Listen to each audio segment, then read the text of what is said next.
بسم الله الرحمن الرحيم الحمد لله حمدا كثيرا طيبا مباركا فيه غير مكفي ولا مودع ولا مستغنى عنه ربنا وأفضل الصلاة وتم التسليم على سيدنا محمد وعلى آله وصحبه أجمعين. السلام عليكم ورحمة الله. Donc les devoirs du jeune musulman.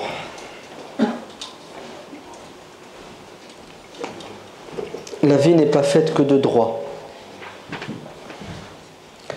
Les devoirs sont aussi importants que les droits, voire plus importants. Avant de réclamer son dû, faudrait-il d'abord assumer sa responsabilité. N'est-ce pas? Vous êtes d'accord que Dieu nous demande de faire des choses? C'est un devoir. Il nous demande de l'adorer. Il nous demande de ne rien lui associer. N'est-ce pas? C'est un devoir vis-à-vis de Dieu. Une fois qu'on a fait notre devoir, on attend quoi de la part de Dieu? Le devoir de Dieu. C'est ça? Dieu va nous donner ce qu'il nous a promis. L'éternité au paradis. Donc vous voyez bien que avant de réclamer son dû, il faut d'abord assumer ses devoirs. C'est comme ça. Dieu nous dit faites et après je fais. Pas le contraire. C'est ça notre philosophie musulmane. Tu fais ce que tu as à faire et ensuite tu peux te permettre de demander aux autres de faire ce qu'ils doivent faire vis-à-vis de toi. Mais en aucun cas tu dois mettre la charrue avant les bœufs. Le problème de beaucoup de jeunes aujourd'hui, c'est qu'ils sont toujours dans la posture de celui qui réclame ses droits. La main tendue, la main basse. J'ai des droits et ils oublient ou ils font semblant d'oublier qu'ils ont des devoirs. Et ça se voit, subhanallah, dans leur relation avec leurs parents. Regardez les enfants, comment ils se comportent avec les parents. C'est toujours à sens unique. Les parents font leurs devoirs vis-à-vis de leurs enfants et les enfants considèrent que ce que les parents font, c'est normal, c'est naturel. Si bien que le jour où les parents demandent aux enfants de faire quelque chose, il y a de la résistance de la part des enfants. Alors que les parents ne font aucune résistance. Tous les jours, ton père, il se réveille, il bosse, c'est ça, il souffre, il sue. Ta mère, elle fait la même chose tous les jours, ils font leurs devoirs. Et toi, quand ils te rappellent à l'ordre, tu es toujours dans quoi? Dans la posture de la défensive. Ouais. Il y a du refus, voire même parfois il y a de l'insolence, de la rébellion. Tu veux pas. Alors que eux, ils font leurs devoirs. Ça serait bien qu'un jour les parents arrêtent de faire leurs devoirs pour que les enfants prennent conscience, eux, qu'il n'y a rien de gratuit sur terre. Mais en vérité, vous savez, quand nos parents nous demandent de faire nos devoirs, est-ce que vous croyez que c'est pour leur intérêt? Pas du tout. C'est pour l'intérêt des enfants. Quand ils nous responsabilisent, c'est pas pour nous prendre la tête. C'est pour qu'on se prenne en charge, car la vie est difficile. Et il en est de même dans la société, subhanallah. On réclame à la société d'être à notre service. On réclame à ceux qui gèrent notre société, les politiques, d'être à la hauteur, de faire leurs devoirs. Et on les critique sans arrêt quand ils se trompent, quand ils n'assument pas. Est-ce qu'un jour on s'est posé la question, avons-nous assumé nos devoirs vis-à-vis de notre société? Non. Parce qu'on part du principe, et c'est un principe erroné, que nos droits sont des acquis, nos devoirs se discutent. Et c'est une erreur, car celui qui pense comme ça consomme et ne produit pas. Vous entendez? Il consomme, il ne produit pas. Et à force de consommer, à la fin, il n'y a plus rien à consommer. Vous entendez? La caisse, elle se vide. Tu ne remets rien une fois que tu as pris. Donc, la règle, c'est quoi? C'est que les devoirs avant les droits. Et si tu n'assumes pas tes devoirs, tu paieras la facture. Sur terre et dans l'au-delà. Sur terre, tu vas payer la facture. Pourquoi? Parce que la société dans laquelle tu vis, si tu ne participes pas à sa construction, c'est un devoir. Si tu ne la protèges pas, tu ne la préserves pas, tu ne la développes pas, elle va vers quoi? Elle va vers une désintégration.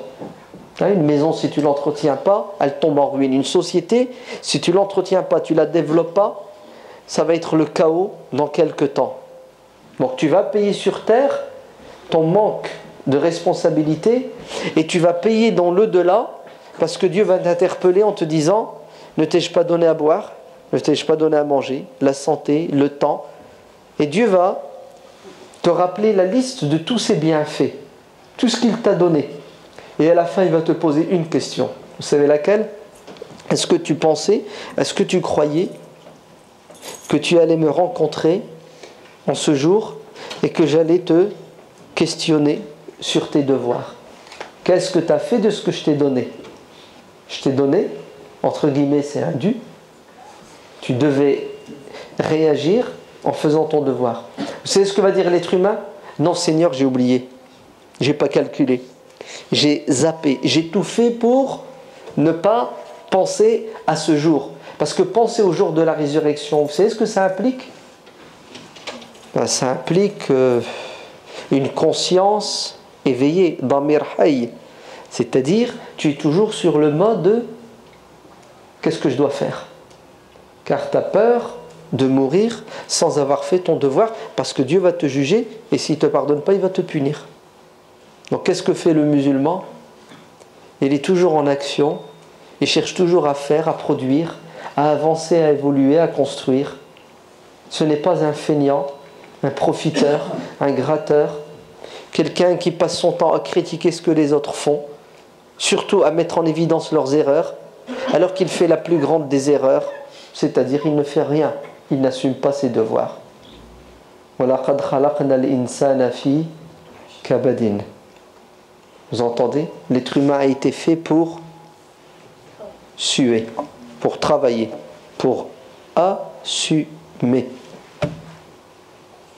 Les droits, entre guillemets, c'est au paradis. Tu reçois et tu n'as pas d'effort à faire. Parce que tes efforts, tu les as déjà faits avant. Ça, c'est le premier point. Deuxième point, les devoirs des jeunes musulmans. Et oui, nous avons plus de devoirs que nos parents. Vous savez pourquoi? Parce que nos parents sont âgés, sont fatigués. Ils ont déjà assumé 99% de leurs devoirs. Alors ils ont passé le flambeau à leurs enfants, à la jeunesse. Les anciens laissent la place aux plus jeunes. Alors nous avons, nous, aujourd'hui, le devoir d'assumer notre responsabilité, pas seulement vis-à-vis de nous-mêmes, mais vis-à-vis de nos anciens, de nos parents. Oui. Parce que on doit être reconnaissant. On ne doit pas être ingrat. C'est honteux de la part d'un jeune d'observer un vieux travailler et il le laisse faire. C'est honteux, ça ne se fait pas. Pourquoi ça ne se fait pas? Parce que c'est à nous, les jeunes, à qui Dieu a donné la santé, le temps, les capacités. Nos parents sont épuisés, fatigués. Ils n'ont plus de devoir vis-à-vis de nous et de notre société. C'est nous qui avons un rôle à jouer, qui est de les prendre en charge. Eh oui. Alors le jeune est interpellé en permanence pour qu'il assume sa responsabilité vis-à-vis des anciens qui ont assumé leurs devoirs. Vous imaginez si nos parents n'avaient pas fait leur boulot? On serait dans quelle situation, dans quel état? La moindre des choses, c'est d'être reconnaissant et de les remercier. La meilleure façon de les remercier, c'est de leur donner les moyens de se reposer psychologiquement d'abord. Vous savez comment les reposer psychologiquement? En assumant nos devoirs.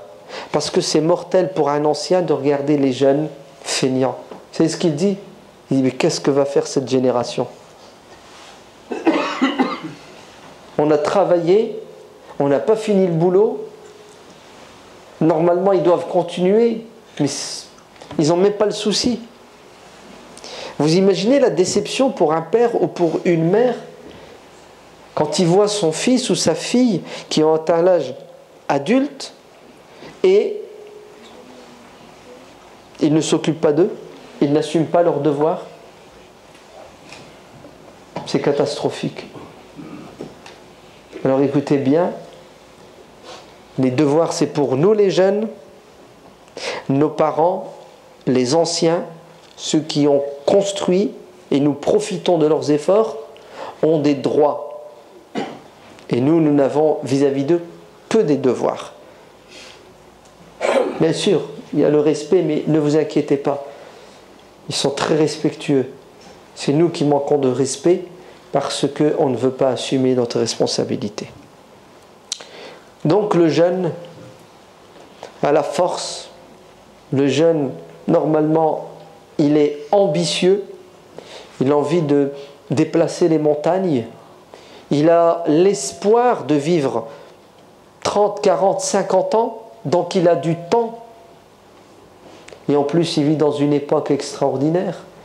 Vous n'avez pas vu comment la vie est facile aujourd'hui? Tout est accessible par rapport à avant.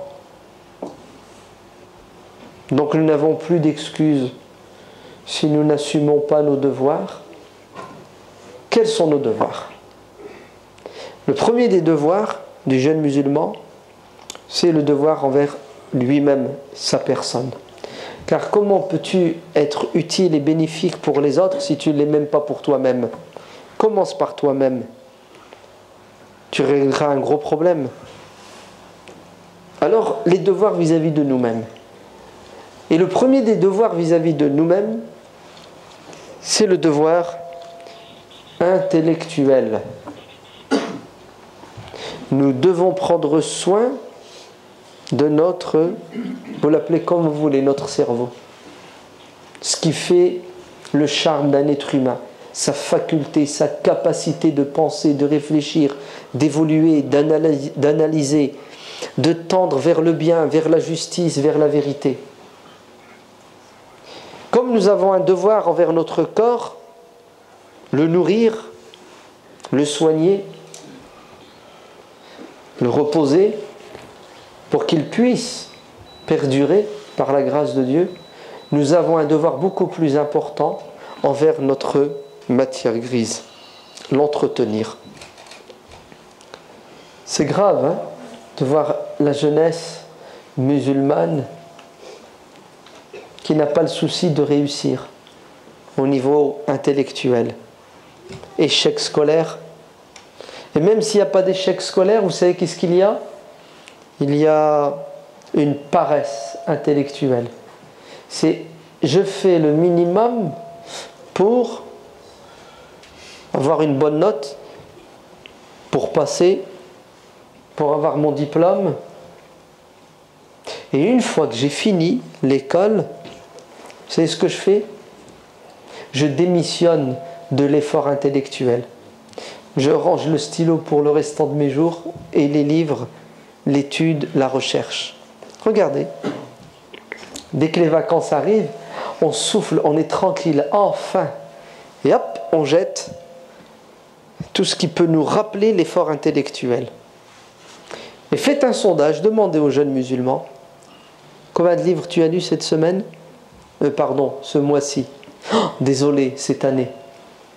Rien. Vous savez pourquoi? Il n'aime pas lire. Oui. Demandez-lui combien de conférences il a écouté cette semaine. Difficilement. Il a commencé, il a arrêté à la 6e minute. C'est trop long. Dès que ça dépasse 4 minutes, il y a un bug dans le cerveau. On n'a plus de patience. On ne veut plus faire d'efforts pour écouter, pour apprendre, pour emmagasiner du savoir et de la connaissance. Par contre, demandez-lui combien de musique il a écouté. Astaghfirullah, ce n'est pas de la musique, du bruit.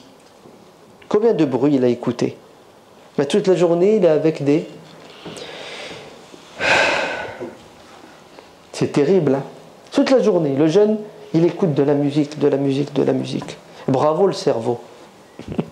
Bravo. aucune plus-value intellectuelle. Voire même parfois, il écoute des mecs qui l'insultent, ou ils insultent sa mère. C'est ça? Il y a du rap aujourd'hui satanique. Ce sont des insultes. Tout ce qui bouge, on l'insulte. Et le mec, il écoute et il trouve un plaisir. Je vous dis pas, hein, au niveau intellectuel, c'est la catastrophe. Alors écoutez bien, le premier devoir qui incombe à un jeune musulman, c'est de se nourrir intellectuellement tous les jours. Tous les jours. Il n'y a pas une journée qui passe sans que tu n'aies cherché à évoluer intellectuellement. Parce que si tu n'évolues pas, tu régresses. Abdullah ibn Abbas, radiyallahu anhu, dit: un jour qui passe sans que je n'ai appris quelque chose de nouveau est un jour maudit. Il n'y a pas de baraka dedans. Ouais. Et comme un commerçant, la journée elle termine, il n'y a rien vendu. Il est content ou il est malheureux? C'est pas qu'il n'a pas gagné, il a perdu parce qu'il doit payer le loyer, il doit payer les charges. Donc quand tu ne gagnes pas, tu perds. Au niveau intellectuel, quand tu n'évolues pas, tu régresses. Ouais. Nos pieux prédécesseurs étaient assoiffés de connaissances.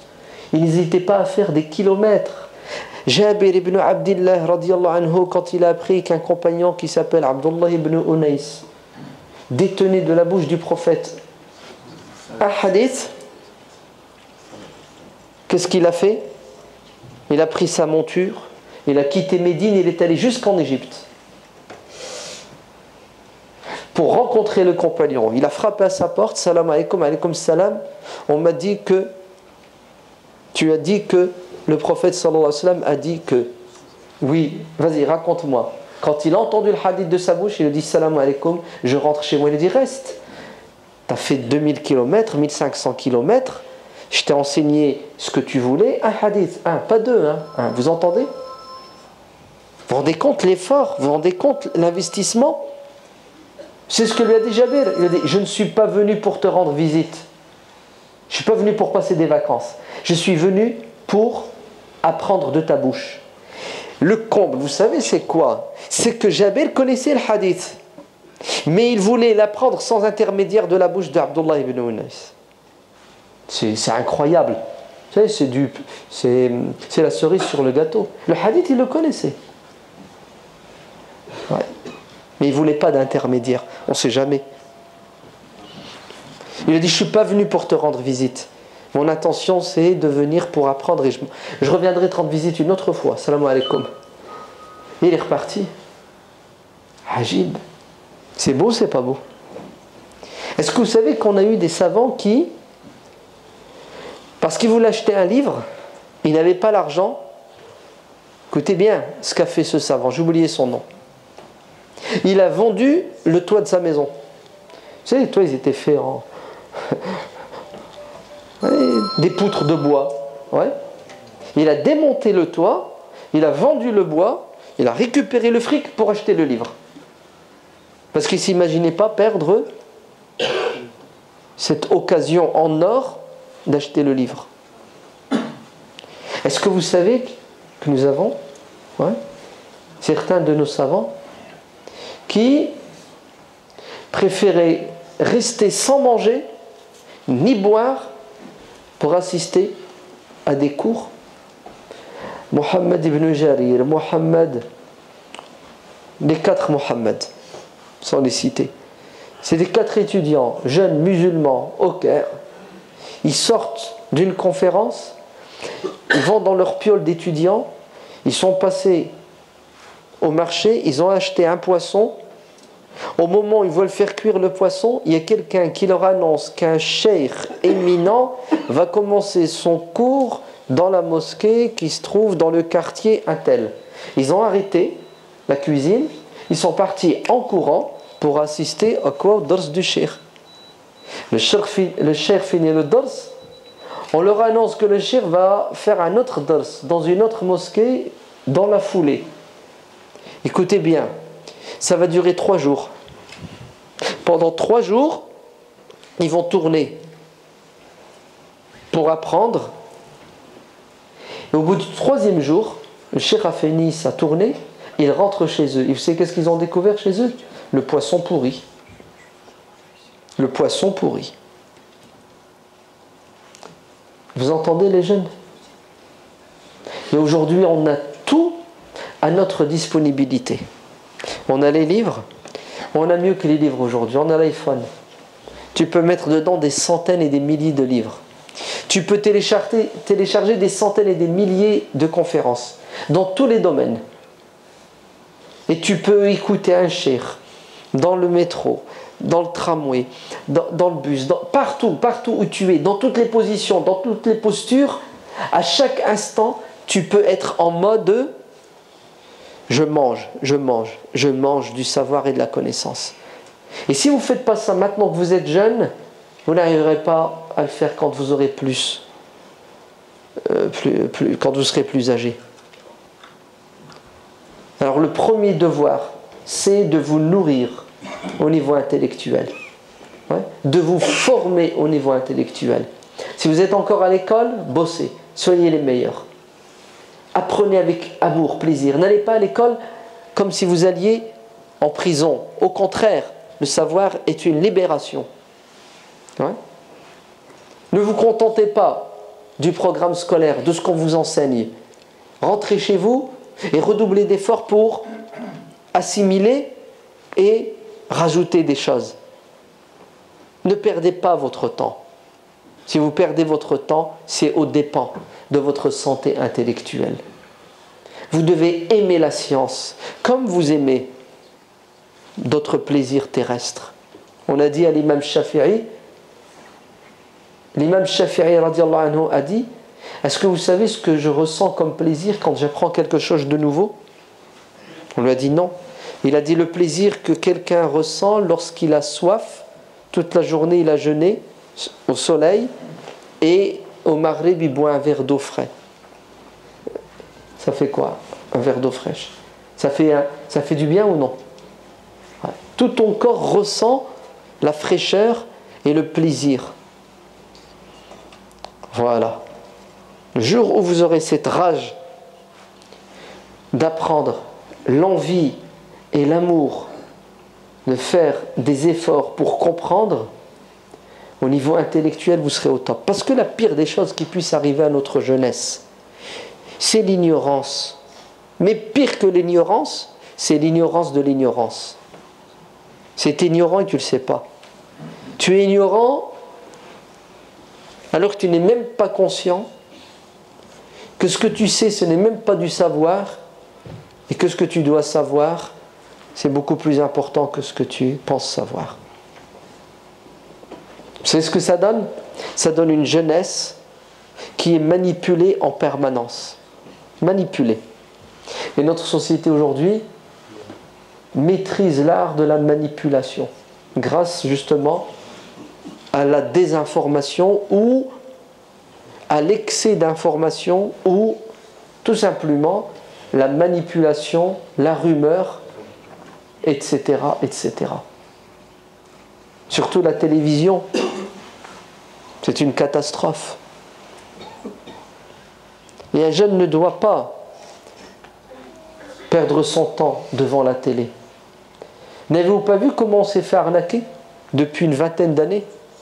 Ils nous ont créé et inventé une nouvelle religion. Vous savez laquelle? Le sport. Et notamment le foot. Regardez nos jeunes comment ils sont cramés du foot. C'est une religion qui ne veut pas porter son nom. Si bien que des jeunes musulmans pratiquants aujourd'hui, avec leur téléphone, en regardant le foot, ils font des paris. Le maïsir. Ils ne jouent pas au tiercé comme leurs parents jouaient au tiercé jadis quand ils étaient ignorants. Non, ils regardent les matchs et ils parient les paris en ligne. Et ça a explosé. C'est incroyable. Des millions de jeunes, partout sur Terre, passent leur temps à quoi? À regarder les matchs de foot et à parier dans l'espoir de gagner. En fait, vous ne gagnez pas. Vous savez qui c'est qui gagne? Qui c'est qui gagne quand vous faites tous ces paris?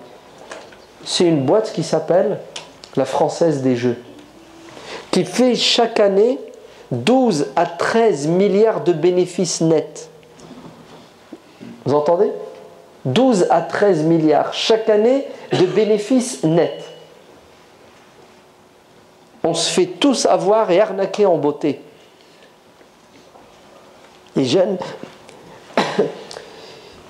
sont manipulés parce qu'ils ne sont pas conscients de l'arnaque. Alors au lieu de regarder du foot 2 heures, 4 heures, 6 heures par semaine, regardez des émissions qui vont vous expliquer qu'est-ce que c'est que le foot, ouais, pourquoi on a créé cette religion. Et à la fin, vous savez ce que vous allez avoir? Vous allez avoir un mépris et un dégoût de tout ce qui passe à la télé. Vous allez être écœuré. Et tout d'un coup, vous allez trouver du temps. Et là, vous allez vivre, car la vie, c'est le temps. Avant, vous ne viviez pas. Avant, votre vie dépendait des programmes télévisés. Avant, votre vie dépendait d'un SMS que vous recevez d'un copain qui vous a dit « Est-ce que tu as regardé ?» Et tu cours et tu regardes et tu perds ton temps. Bravo le cerveau. Mais comment voulez-vous que votre cerveau emmagasine des informations positives et intelligentes alors que votre cerveau en permanence, il est quoi? Il est bombardé. Il est bombardé à cause de quoi? À cause de l'iPhone. À cause du Facebook, à cause du Twitter. Sans arrêt, les jeunes sont en train de consulter, ouais, des messages. Hein? Regardez le temps qu'on passe. Ouais. C'est minimum 2 heures à 2 heures et demie par jour. Et 90% de l'utilisation que nous faisons du net, c'est quoi? C'est al-larou. Alors que Dieu dit dans le Coran walladina hum anil larwi mu'ridun. Le propre du croyant, c'est qu'il ne perd pas son temps. Que ce soit dans des discussions vaines et futiles, ou tout simplement dans le fait de consulter, de surfer, d'aller sur des sites, ouais, qui ne servent à rien du tout. Coupez-vous, débranchez-vous. Ouais. Gérez votre temps. Ne laissez pas le téléphone gérer votre temps. Vous êtes jeune, vous devez avoir pour ami et compagnon le livre.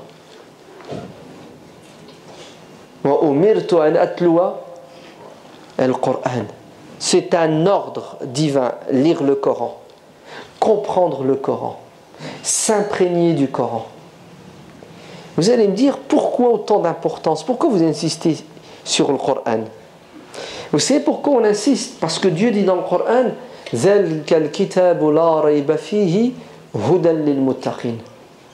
vous savez comment commence le Coran après la Fatiha? Alif Lam Mim Zalikal Kitab. C'est puissant, c'est fort.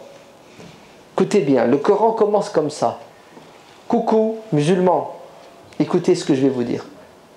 Voici un livre, il est là, je vous le remets. Vous savez ce livre, si vous êtes convaincu qu'il vient de Dieu, vous allez trouver dedans la réponse à toutes les questions que vous vous posez et la solution à tous les problèmes. Mais il faut y croire.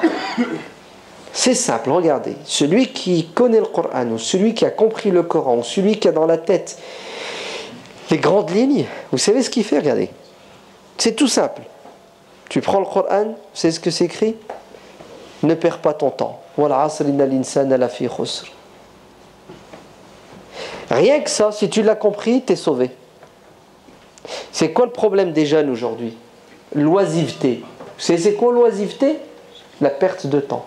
Le mec, il n'a rien à faire, il s'ennuie. Quand il s'ennuie, il fait quoi? Il fait des conneries. Regardez. Regardez comment le Coran insiste sur des choses fondamentales. Ne perdez pas votre temps.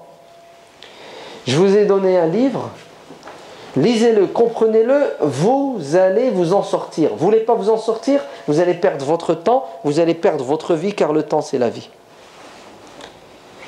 Allez, le premier point, c'est la nourriture intellectuelle.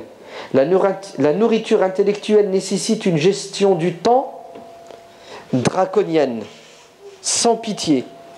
L'amour, la soif d'apprendre, d'évoluer et de comprendre.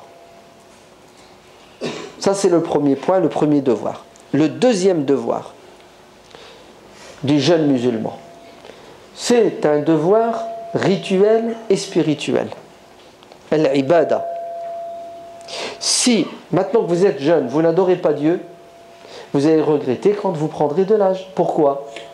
Parce que quand vous prendrez de l'âge, votre corps ne suivra pas, vos ambitions seront peut-être immenses, mais vos compétences, vos capacités seront réduites.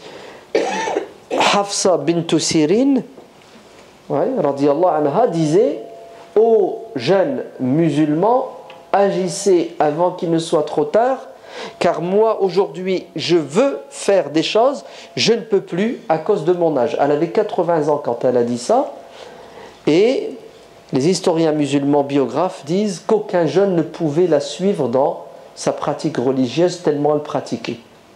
Dépêchez-vous. C'est maintenant que vous êtes jeune que vous devez bien comprendre la religion et la pratiquer. Pourquoi ? Parce que si vous ne pratiquez pas votre religion, vous allez être la proie de vos passions et du diable. Si tu n'es pas fort spirituellement, psychologiquement, tu vas tomber sous le poids de la pression de la passion, c'est-à-dire les envies. Et c'est vrai que quand on est jeune, on a beaucoup d'envies, et surtout une envie qui est terrible, la plus terrible, l'envie sexuelle. Comment tu fais pour te retenir ? Comment tu fais pour ne pas tomber dans le zina, la fornication ? Comment tu fais pour ne pas tomber dans regarder la pornographie ? Si tu n'as pas une foi du tonnerre, si tu ne sais pas que Dieu est avec toi 24 heures sur 24, si tes mains ne sont pas propres pour les lever au ciel et demander à Dieu de l'aide pour que Dieu te donne un coup de main, tu sais ce qui va t'arriver, cher jeune musulman ? Tu vas glisser sur une peau de banane terrible qui s'appelle le désordre sexuel. Et tu vas aller faire un tour dans le camp du diable. Et ça va te coûter très cher.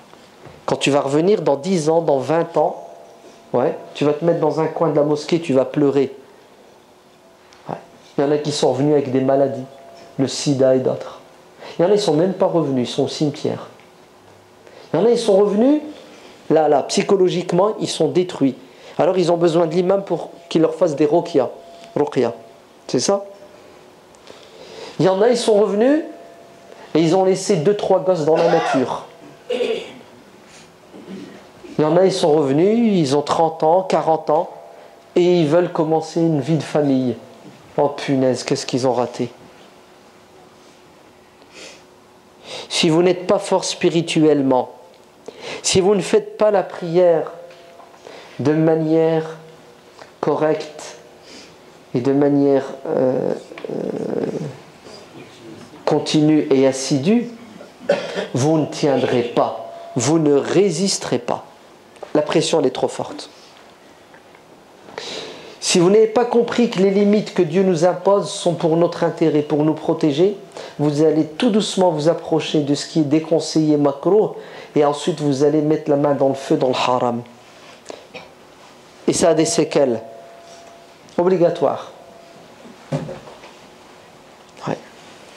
Si vous n'aimez pas venir à la mosquée, restez à la mosquée. Si vous n'aimez pas vous investir dans le travail associatif, vous allez vous investir dans le travail du diable. Vous allez traîner. Vous allez être emporté par ce qu'on appelle des copains, qui ne sont pas des copains.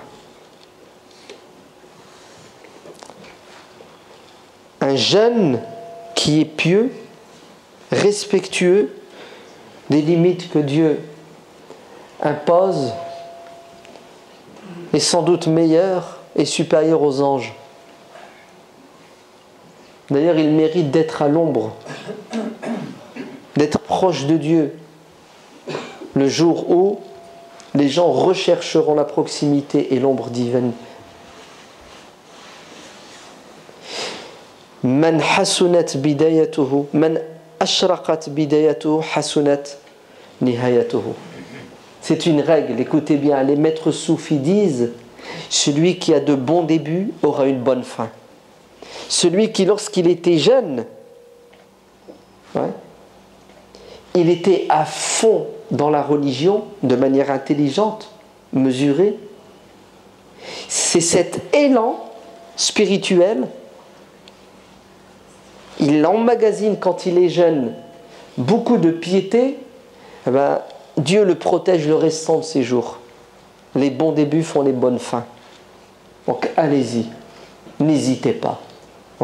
Priez, jeûnez, lisez le Coran, apprenez, travaillez à la mosquée, occupez-vous des personnes âgées, faites le bien dans votre entourage, c'est ce qui va vous protéger du mal. Le bien éloigne le mal. Le vide attire le mal, car la nature a horreur du vide. Et c'est plus facile de détruire que de construire. Allez-y, développez une carapace et une armure en pratiquant votre religion.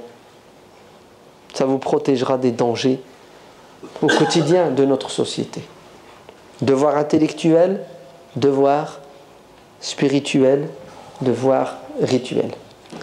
Troisièmement, vous avez un devoir envers votre corps. Vous devez en prendre soin. Et oui, c'est votre monture. On veut un esprit sain dans un corps sain. Et vous n'avez pas le droit de faire ce que vous voulez de votre corps. Vous êtes content, vous êtes heureux, vous êtes en bonne santé, vous êtes jeune. Il n'y a rien qui dure. Dawamul hali min al muhal. Le poids des années va vite vous rattraper. Et si, dans votre jeunesse, vous avez pris soin de votre corps, c'est un investissement pour le jour où vous prendrez de l'âge. Et vous savez à quoi je fais allusion ici ? Je fais allusion à ce que vous mettez dans votre corps, c'est-à-dire la bouffe et la boisson. Notre société aujourd'hui nous offre de la nourriture empoisonnée. Et on n'est pas conscient. Pourquoi ? Parce que le corps est au summum de sa forme, donc il résiste. Mais la machine va vite se fatiguer. Elle a déjà commencé, non ?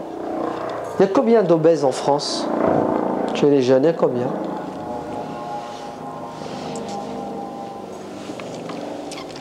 Vous avez vu ce qu'il faut savoir ? Normalement, au mois de janvier, toutes les études sortent. Ce qui s'est passé en 2014. Vous devez être au courant de tout cela. Vous savez, si on n'a pas pris soin de notre intellect, si on n'a pas les bonnes informations dans la tête, on ne peut pas. Il vaut mieux prévenir que guérir.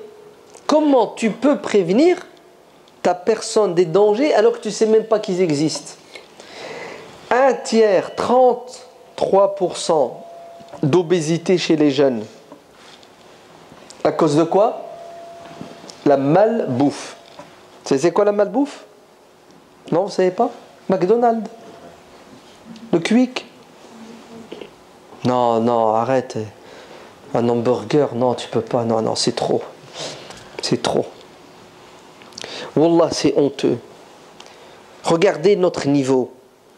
Le mec, il te met McDonald's halal, Quick halal, il multiplie son chiffre d'affaires par 4. Indépendamment du fait qu'il soit réellement halal ou non, on ne sait pas, Allah alam. Mais bon, je crois sur parole, c'est ça.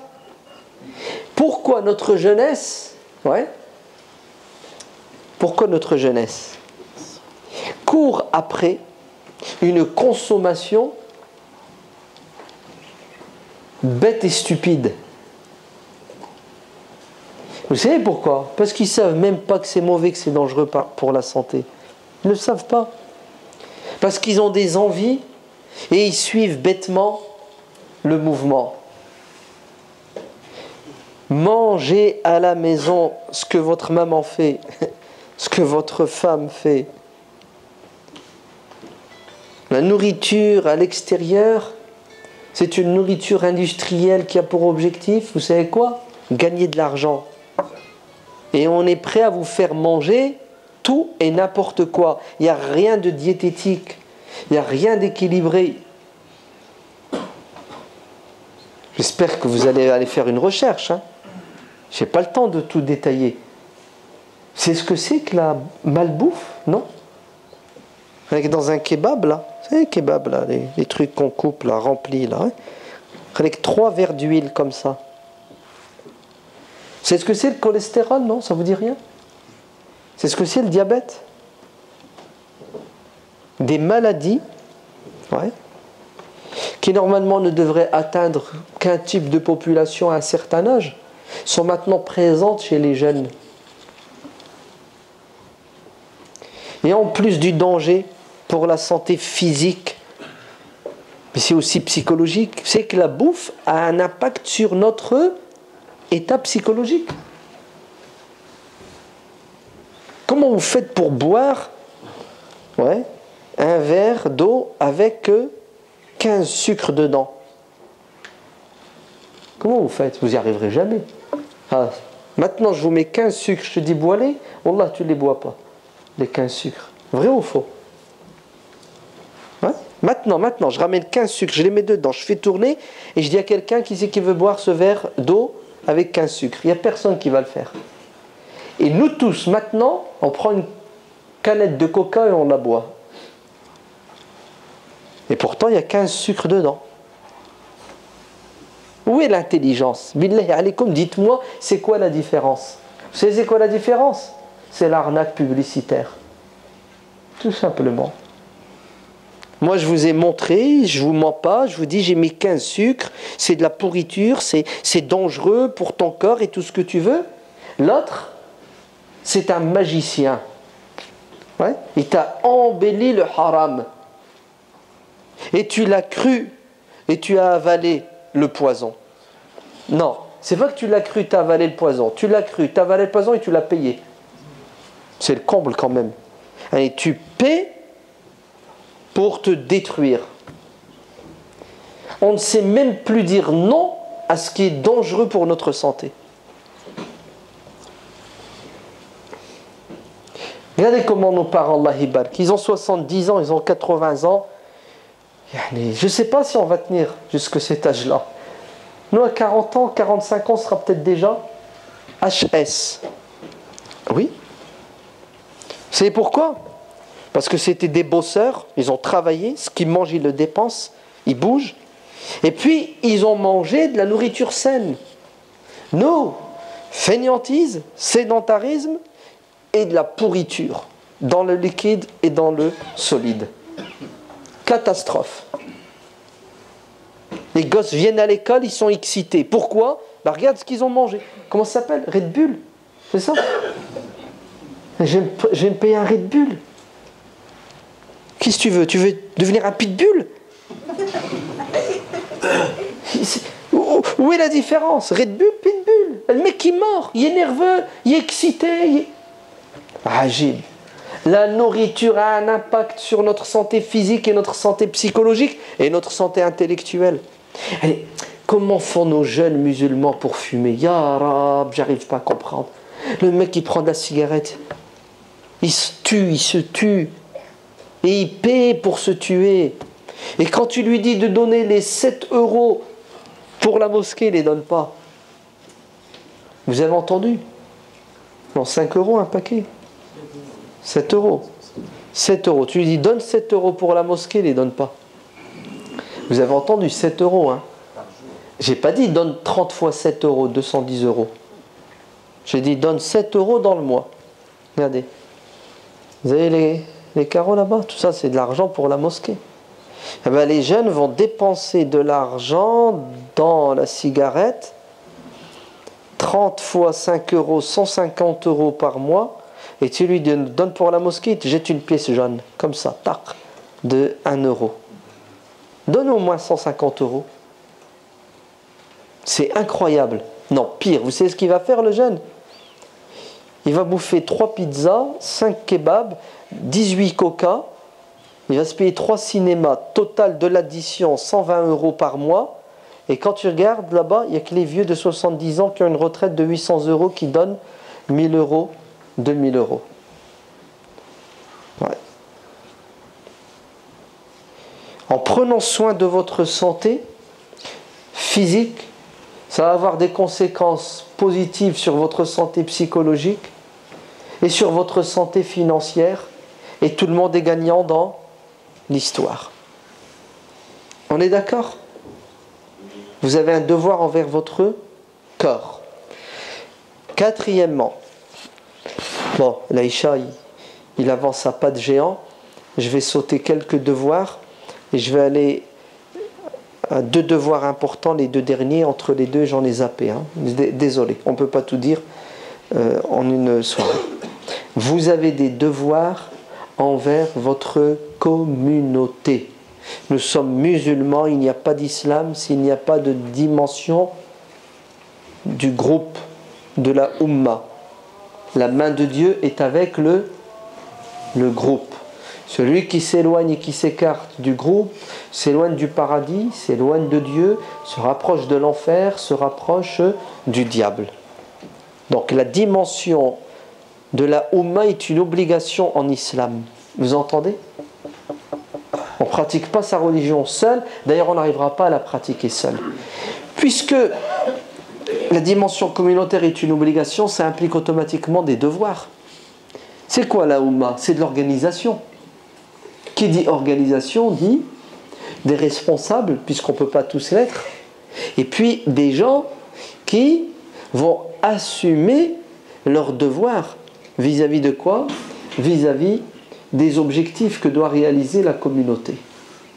Par exemple, regardez, vous avez un projet de mosquée, de construction de la mosquée, c'est une dimension communautaire, vous êtes bien d'accord?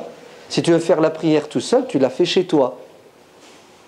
Mais vous savez qu'une communauté musulmane dans un endroit, hein, si elle ne fait pas de mosquée, elle est dans le péché. Hein. La mosquée, c'est un fard kifaya. C'est-à-dire, si on habite dans une ville, on n'a pas de mosquée, nous sommes tous dans le péché, jusqu'à ce qu'on fasse la mosquée.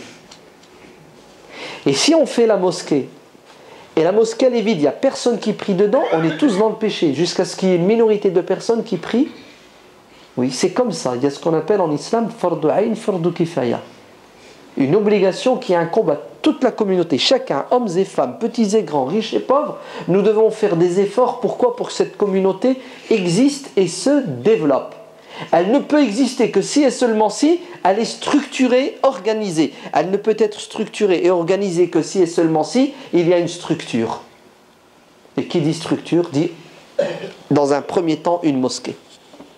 C'est une obligation fard pour tout le monde. Hein. Et celui qui ne participe pas fait un péché. Celui qui ne participe pas à l'effort de réalisation du projet communautaire est dans le péché. Donc les jeunes, vous n'allez pas être des spectateurs, car vous n'avez pas le droit d'être des spectateurs. Vous allez être des acteurs. Et j'ai envie de vous dire, vous allez agir 2 fois plus que les anciens, car les anciens sont fatigués. Et nous, on est en pleine forme. Pourquoi est-ce qu'on opte toujours pour la posture du spectateur, consommateur? Alash, pourquoi? On va faire la prière de l'Aïcha tout à l'heure. Vous savez pourquoi on fait la prière? Parce que Dieu dans le Coran nous dit wa aqimus salata wa atuz zakata. Accomplissez la prière. Vous êtes d'accord? Est-ce qu'il y a quelqu'un ici qui ose penser une seconde que lorsque ce sera l'Aïcha, il ne va pas faire l'Aïcha? Non, ça ne vous effleure pas l'esprit. Parce que Dieu l'a dit, c'est un ordre. Le même Dieu dit dans le même Coran, vous savez quoi? وَفِي ذَلِكَ فَلْيَتَنَافَسِ الْمُتَنَافِسُونَ فَاسْتَبِقُوا الْخَيْرَاتِ سَارِعُوا إِلَى مَغْفِرَةٍ مِنْ رَبِّكُمْ. C'est ce que veut dire tous ces versets? Ce que veulent dire ces versets? Ils veulent dire dépêchez-vous pour faire le bien. Faites la course, la compétition. C'est-à-dire, construire la mosquée, c'est un bien, c'est un devoir. Vous savez ce qu'on doit faire? Comme on se précipite pour faire l'Aïcha, nous devons nous précipiter pour faire le maximum dans le projet de la mosquée. S'il y en a qui a donné 1000 euros, je donne 1100 euros pour être le premier. Il y en a qui a donné 2000, je donne 2200. 2001 centimes, j'ai gagné. Voilà, c'est ce que Dieu dit dans le Coran. Faites-vous la compétition, la course, que le meilleur gagne. C'est un ordre. Ouais. Il y a un frère qui donne 6 heures de son temps par semaine pour le projet, pour la mosquée. Moi j'ai du temps libre, je vais donner 12 heures. C'est incroyable. Toutes les mosquées ont été construites par une infime minorité et la majorité profite. Ouais. Ne me dites pas, on a tous participé, on a donné de l'argent. Encore heureux. Encore heureux. Juste une parenthèse, hein, ouais. À part une petite minorité qui donne ni argent ni effort, mais qui squatte la mosquée. Eh oui, je la glisse celle-là. Non. Oui, c'est pas juste, c'est pas normal. C'est un devoir, vous entendez, wajib, une obligation. Comme vous allez construire votre maison, comme vous cherchez un appartement pour habiter, vous allez construire la maison de Dieu. Parce que si vous ne la construisez pas, ne vous étonnez pas si la colère de Dieu s'abat sur nous, tôt ou tard, un jour ou l'autre. Et tout le monde va participer selon ses compétences, ses disponibilités. Et ne dites pas je ne suis pas disponible, là j'y crois pas. On a tous du temps à un moment donné. Et nous avons tous les moyens de quoi ? De participer à la construction. C'est un devoir. Et si vous ne le faites pas, vous allez rendre des comptes. Allah, les sahaba sont trop forts. Un jour, le prophète sallallahu alayhi wa sallam appelle la communauté à un devoir communautaire. Allez, on a un projet. Le prophète ouvre la porte. Tout le monde participe. Il y a un sahabi qui vient avec, on va dire, 1 million d'euros. Uthman ibn Affan. Des centaines de chameaux remplis de quoi ? Pardon, des centaines de semi-remorques remplis de nourriture. Et il donne ça fi sabilillah. C'est normal, il est millionnaire. Il donne à la hauteur de ses millions. C'est beau ou c'est pas beau ? C'est beau. Est-ce que vous croyez que le pauvre est exempté ? Non, le prophète a dit tout le monde participe. Alors vous savez ce que va faire un sahabi ? Il va venir avec quoi ? Avec 2 poignées de farine. Prophète, c'est tout ce que j'ai, 1 kilo de farine. Je participe à cet effort communautaire à la mesure de mes moyens. Et le kilo de farine va servir. Avec 1 kilo de farine, tu fais 2 baguettes. Et 2 baguettes, ça va permettre à 4 musulmans de manger pour travailler. Les hypocrites.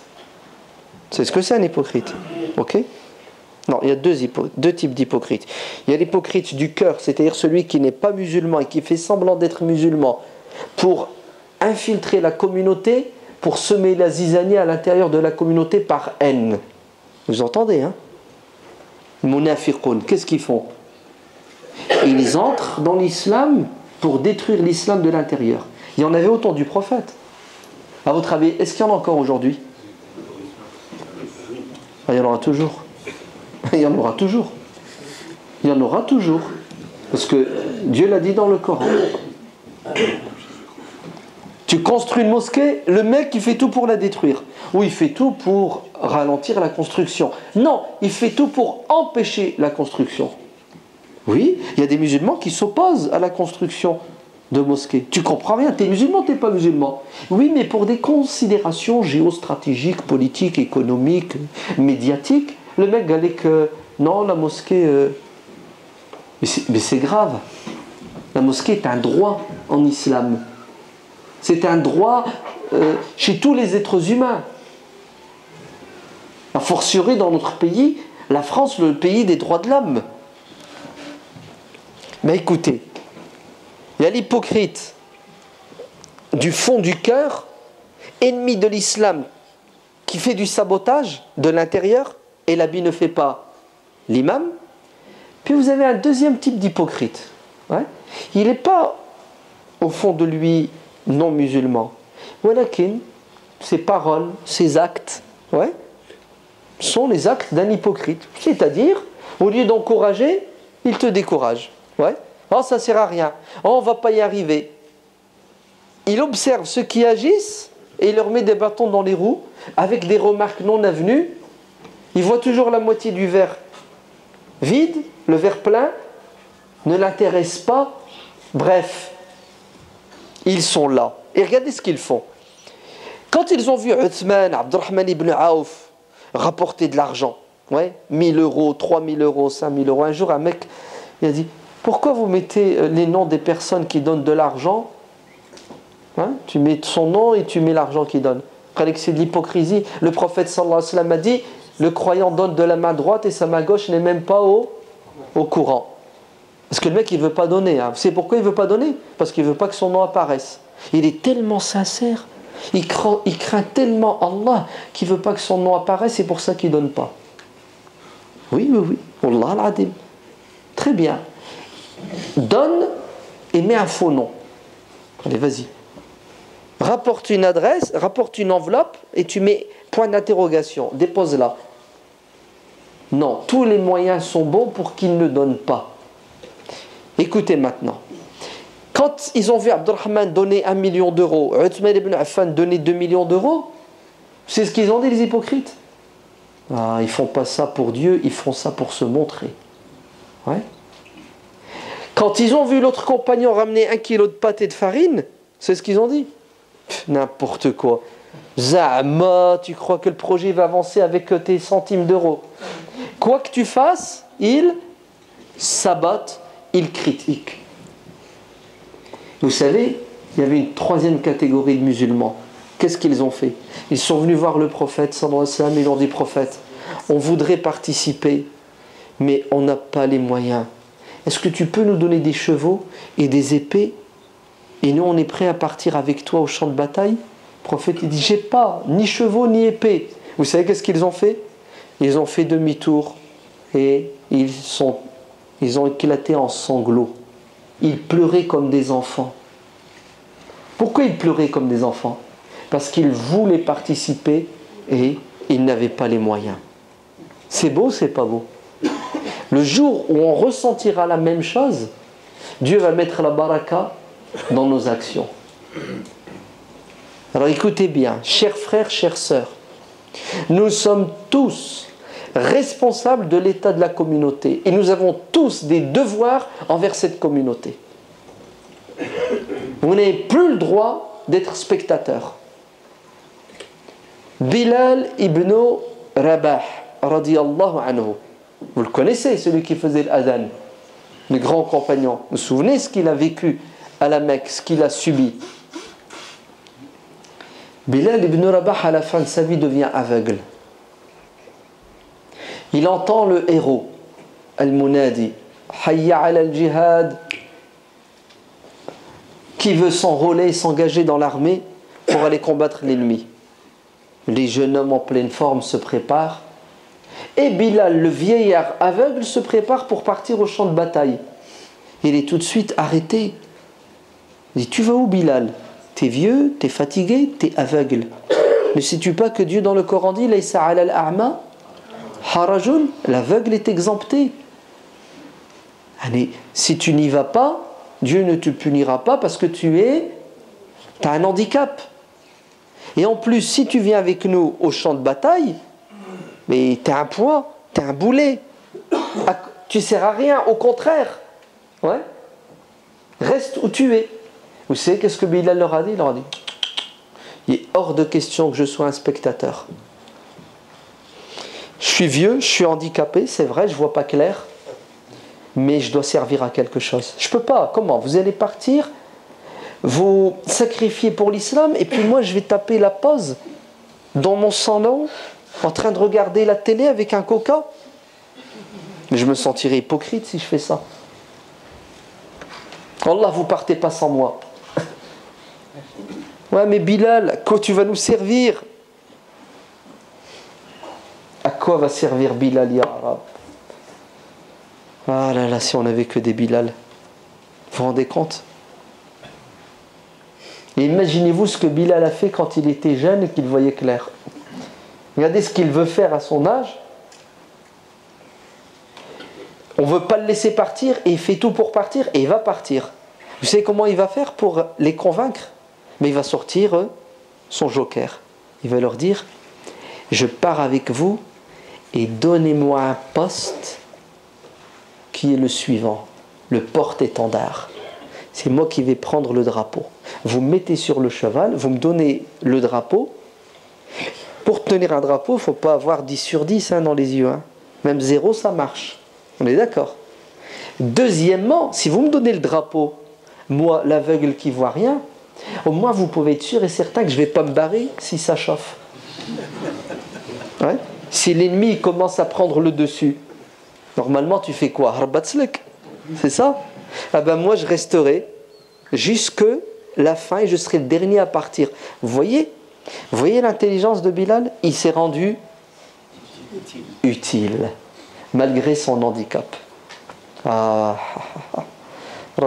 an Bilal. Si on pouvait être des Bilal. Non, nous sommes des Bilal. Oui ou non? Nous devons être des Bilal. C'est un devoir, jeune musulman. Ok? Tu rentres chez toi. Allez, moi je maîtrise l'outil informatique. Je vais utiliser ma compétence. Pourquoi? Pour drainer de l'argent pour la mosquée. Je vais faire de la pub. Ouais. Là, je suis un bon chauffeur. Je prends ma voiture, je prends avec moi 4 personnes et je sillonne la France. Je prends des rendez-vous dans les mosquées. Vous savez ce que je suis capable de faire? Moi, du porte-à-porte. Vendre les calendriers de la mosquée. Moi, vous savez ce que je vais faire? Moi, je vais prendre le net, je vais prendre le bottin, je vais voir les adresses de tous les musulmans de l'Île-de-France. Et je vais tous leur envoyer un mail, je vais tous leur envoyer un texto, je vais tous leur envoyer un courrier pour leur demander de participer à la construction de la mosquée du Kremlin-Bicêtre. Non, vous savez moi ce que je vais faire moi? Chez moi, à la maison, le jeudi soir, je fais 100 cornes de gazelle. Le vendredi, à la mosquée, après le Jumu'ah, je vends les 100 cornes de gazelle. À 1 euro la corne de gazelle, ça fait 100 euros. Je récupère mes 30 euros d'amandes, de farine, de gaz et de trucs. J'ai gagné 70 euros. Je fais ça toutes les semaines. 50 semaines fois 70 euros égale 3500 euros. Vous avez entendu les femmes? Tout le monde est capable de faire quelque chose à son niveau pour faire avancer la communauté. Donc vous avez des devoirs envers la communauté. Est-ce que vous entendez? Le prophète sallallahu alayhi wa sallam a dit, quand vous êtes à la mosquée, si vous jetez quelque chose par terre, vous faites un péché. Si vous ramassez, ouais, là, la moquette là, vous voyez la mosquée, vous ramassez quelque chose. Là-bas, dehors, là. Tout ça, c'est la surface de la mosquée. Vous ramassez quelque chose par terre, vous avez fait une sadaqa. Regardez comment le prophète nous sensibilise à nos devoirs vis-à-vis de la communauté, aussi minime soit-il. Ramasser un papier par terre, ça fait partie des devoirs envers la communauté, parce que si personne ne ramasse le papier, ben dans 5 ans, on est noyé dans les papiers. Vous entendez ce que l'islam nous enseigne? La responsabilité individuelle dans l'infiniment grand et l'infiniment petit. Personne n'est à l'abri. Tout le monde doit agir. Nous avons des devoirs. Non pas envers notre communauté uniquement musulmane, mais envers notre communauté nationale. Nous sommes français. La France est notre pays, nous sommes des citoyens avec des droits. Non, avec des devoirs et puis des droits. Et le premier des devoirs envers notre pays, c'est quoi? C'est de ne pas le détester, mais de l'aimer malgré ses défauts. Comment tu peux être utile à ton pays si tu le détestes?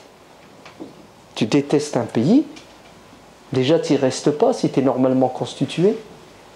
Ouais. À part si tu es un gratteur profiteur. Ouais. Parce qu'il y en a, il y en a qui disent, oh, c'est haram de vivre en France. Ça fait 10 ans que c'est haram, le mec il est toujours là. Ouais. Pourquoi? Parce que la France c'est un pays de quoi? De haram. Ouais, tout est haram. Ouais. Tout ce qui bouge est haram. Non, astaghfirullah. Ouais. Il y a des choses qui Ouais, qui sont halal quand elles m'arrangent. Le mec qui pense comme ça, à votre avis, est-ce qu'il est un élément positif dans son pays, dans sa société? Mais non, puisqu'il considère que tout est mauvais, tout est contre lui. Je sais pas moi, quelqu'un, tu penses que c'est ton ennemi, il te déteste, tu lui fais pas du bien. Au contraire, tu tapes l'esquive, tu le fuis, tu l'évites. Vous avez vu comment la posture psychologique est fondamentale et importante pour agir, pour construire. Si tu n'es pas convaincu qu'il faut agir et construire, tu ne fais rien. Si vous avez dans la tête que vous n'êtes pas chez vous, si vous avez dans la tête que la France ne vous aime pas, ne veut pas de vous, vous faites quoi en France? Vous faites le mendiant. Vous prenez sans rien donner. Et wallah, c'est pas notre religion. Notre religion, elle dit la main qui donne est meilleure que la main qui reçoit. Alors écoutez bien, si vous voulez que la France de demain soit meilleure que celle d'aujourd'hui, non, je me suis trompé, je retire ce que je viens de dire. C'est pas si vous voulez, vous devez tout faire pour que la France de demain soit meilleure que celle d'aujourd'hui. Vous savez pourquoi? Parce que Dieu dans le Coran dit des dizaines de fois, pas une fois ni deux, des dizaines de fois. Vous savez ce que Dieu dit dans le Coran? Kuntum khayra ummatin ukhrijat lin-nasi ta'muruna bil ma'ruf wa tanhauna 'anil munkari wal mu'minuna wal mu'minat ba'duhum awliya'u ba'din. Qu'est-ce qu'ils font? Ya'muruna bil ma'ruf wa yanhauna 'anil munkari. Et on peut continuer comme ça. C'est un pilier fondateur de notre religion. Quand on voit du bien, on est avec le bien, on soutient le bien, on soutient les gens de bien, on se rallie aux gens de bien. On développe le bien, on l'améliore, on le répand. C'est obligatoire. Quand on voit le mal, qu'est-ce qu'on fait? On s'en fiche. On ferme les yeux, on tape l'esquive, on fait l'égoïste. Ça ne me regarde pas, tant que ça ne me touche pas, après moi le déluge. Je ne suis pas chez moi. Quand on est présent, quand on est témoin d'une injustice, d'un mal, nous devons réagir. On le fait disparaître avec les mains, avec la parole et avec le cœur. Et celui qui n'agit pas et qui est insensible n'a pas la foi, dit le prophète sallallahu alayhi wa sallam. Man ra'a minkum munkaran falyughayyirhu. Qu'est-ce que vous pensez de ce hadith rapporté par l'imam al-Bukhari? Celui qui parmi vous est témoin, il est au courant d'une chose blâmable, un munkar, détestable, condamnable. S'il ne bouge pas pour transformer le mal en bien, pour réduire le mal, s'il ne peut pas le faire disparaître, il n'a pas la foi. Vous dites quoi? C'est fort, c'est beau, c'est puissant. Ta foi dépend de quoi? De ta capacité de réagir dans ta société. Si tu agis pour la construire, tu réagis quand il y a quelque chose qui ne va pas, tu es quelqu'un qui a la foi. Si tu es un parasite, tu profites, tu prends un ver solitaire. Si tu assistes et tu commets le péché de non-assistance à société en danger, tu n'as pas la foi, dit le prophète alayhi salam. C'est beau ou c'est pas beau? Elle est puissante notre religion, vous ne trouvez pas? Et d'ailleurs c'est le bon sens et c'est la logique. Pourquoi? Tu vis dans une société, si tu n'assumes pas tes devoirs, vous avez compris quels sont nos devoirs dans notre société. On préserve et on développe le bien et la justice, on condamne et on fait disparaître le mal et l'injustice. Si vous n'assumez pas vos devoirs, vous savez ce qui va vous arriver? C'est simple, vous allez couler, la société va couler. Oui, l'ordre, tout ce qui est en ordre tend vers le désordre. Si vous ne mettez pas de l'ordre dans votre société, elle va tendre vers le désordre de manière tout à fait naturelle. Et après, vous allez pleurer. Dans 10 ans, dans 20 ans, vous allez dire, oh, t'as vu nos enfants? Oh là là là là là là là là. La drogue est apparue quand dans les banlieues? Vous savez pas à peu près quand? Non, un peu plus.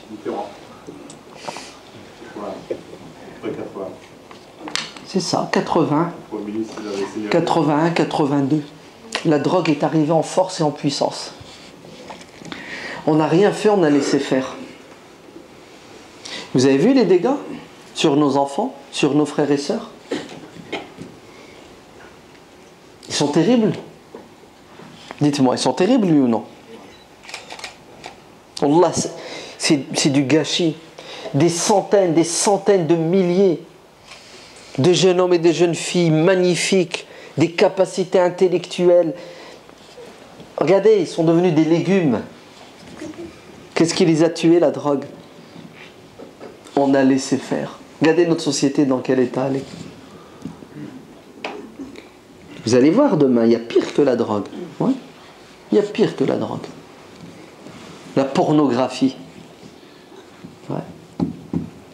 Les gosses maintenant, ils ont 8 ans, 9, 10 ans, 11 ans, 12 ans. Tiens, on nous met à la télévision maintenant des films et des émissions interdits au moins de 12 ans.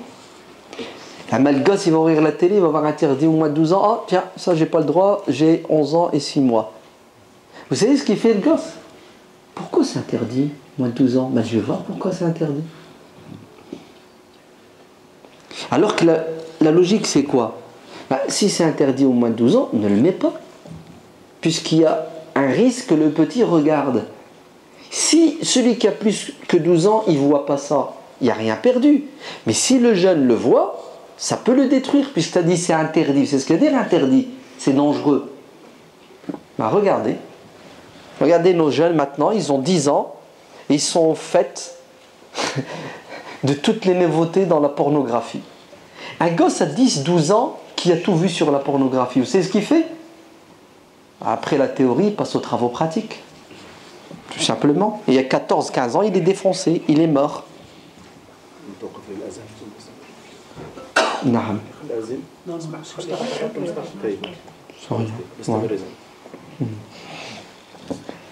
L'adhan, c'est pas grave hein, si on le fait pas maintenant.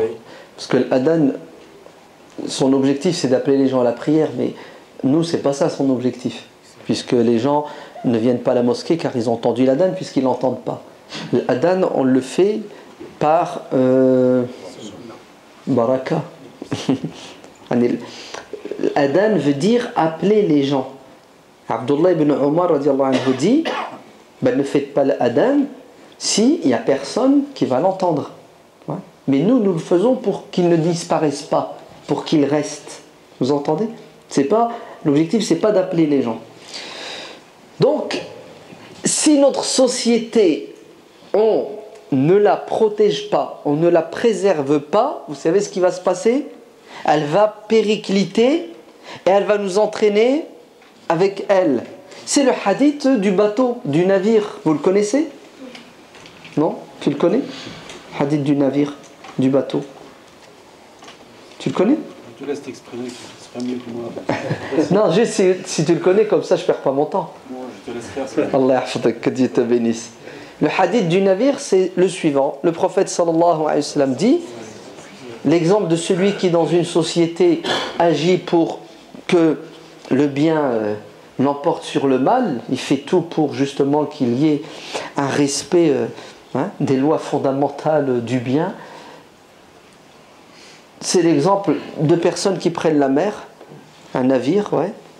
Il y a des gens sur le pont, il y a des gens dans les cales.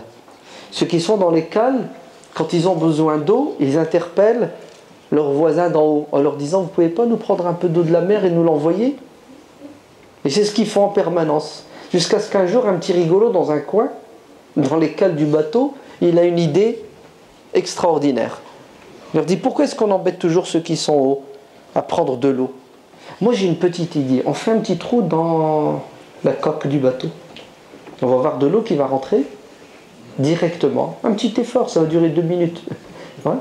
Petite perceuse, bzzzt, ouais. Un faux réduite, et on a de l'eau. Le prophète sallallahu alayhi wa sallam dit, s'il le laisse faire, hein, ce petit rigolo là, il va se noyer, il va les noyer. Il va se détruire et les détruire. S'il l'arrête et l'empêche, ils le sauveront et ils sauveront leur peau. L'avenir de notre société dépend de notre capacité de nous impliquer dans la gestion et l'évolution de notre société. Par exemple, regardez, dans 2 mois sont les élections municipales. Vous savez ce que c'est que les élections municipales? On choisit des hommes et des femmes qui vont gérer la ville. Il faut bien la gérer la ville, sinon c'est le désordre, c'est le chaos, c'est le boxon. Il y a des dirigeants, des dirigés, il y a des gens que l'on délègue pour faire le travail qui est de permettre à la population de vivre dans quoi? Dans l'harmonie, le respect mutuel, la justice, le partage. Vous savez ça, ok? Très bien. Ces hommes-là et ces femmes-là, si vous ne choisissez pas des dirigeants qui sont justes, bon, peut-être que d'autres vont choisir des dirigeants qui ne sont pas bien. Vous savez ce qui vous est arrivé? Vous allez les subir. Parce que leur politique, que vous allez critiquer, une fois qu'ils seront élus, vous allez la subir. Et vous allez dire, tiens, pourquoi ils ont fait ça, pourquoi ils n'ont pas fait ça? La question que tu devrais poser, c'est pourquoi tu n'as rien fait pour que ceux qui vont diriger la ville aillent dans ton sens. C'est ça le problème.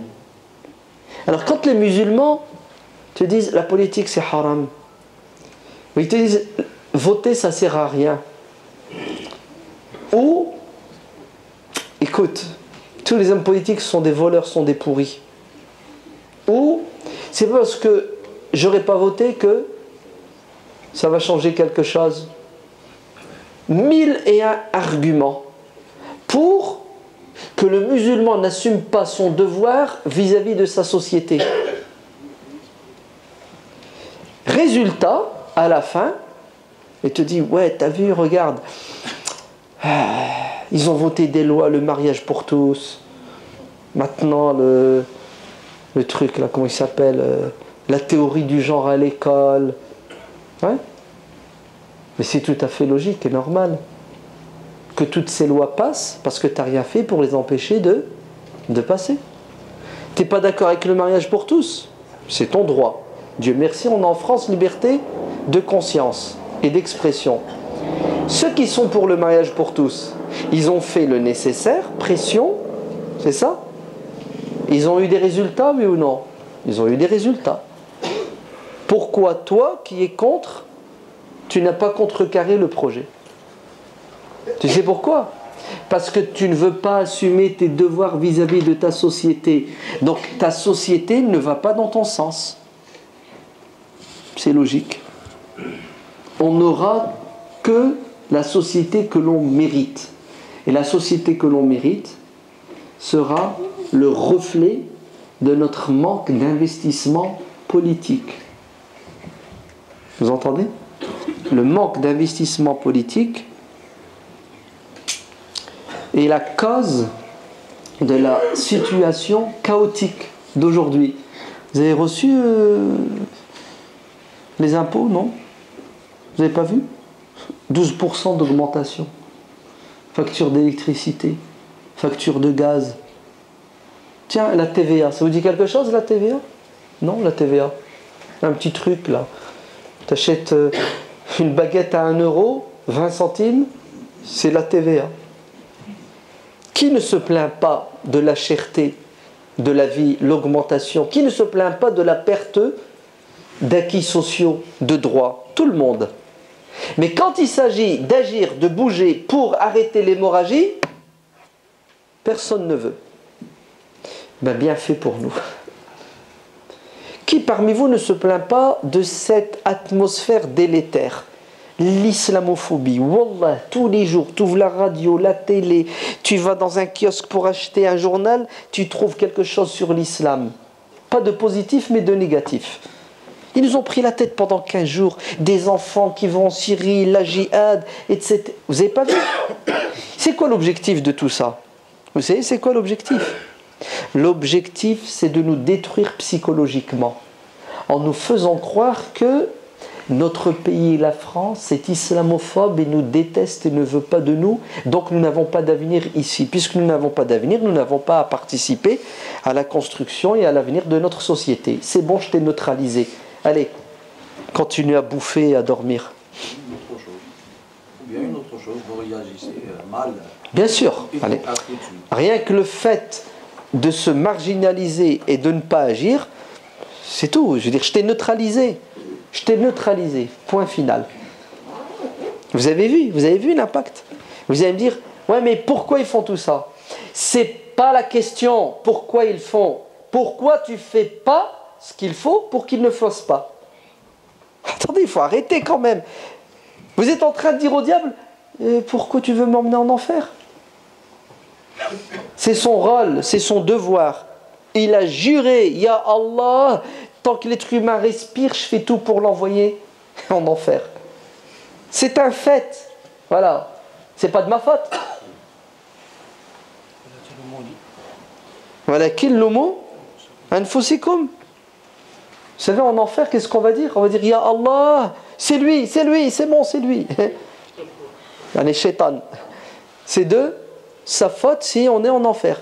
C'est ce qu'il va faire shaitan. Il va dire, quoi? C'est de ma faute si vous êtes en enfer. C'est faux. Si tu nous envoyais une carte d'invitation à ton bal, shaitan va dire, ouais, c'est vrai. Innama da'awtukum fastajabtum li. Je vous ai invité, vous avez répondu. Pourquoi tu as répondu? Il fallait pas répondre. Il fallait pas répondre. C'est ta faute. Nous n'avons que ce que l'on mérite. Vous entendez? C'est clair ou c'est pas clair? Bon, ce sont les devoirs du jeune musulman. Après la parole, vous savez ce qu'il faut? Il faut l'action. Si on parle, on n'agit pas, c'est la malédiction. Ouais. Car malheur à celui qui ne sait pas et qui n'agit pas. Malheur à celui qui sait et qui n'agit pas. Non. 1000 millions de malheurs à celui qui sait et qui n'agit pas. Il n'a plus d'excuses puisqu'il sait. Wallahu alam. Walhamdulillahi rabbil alamin.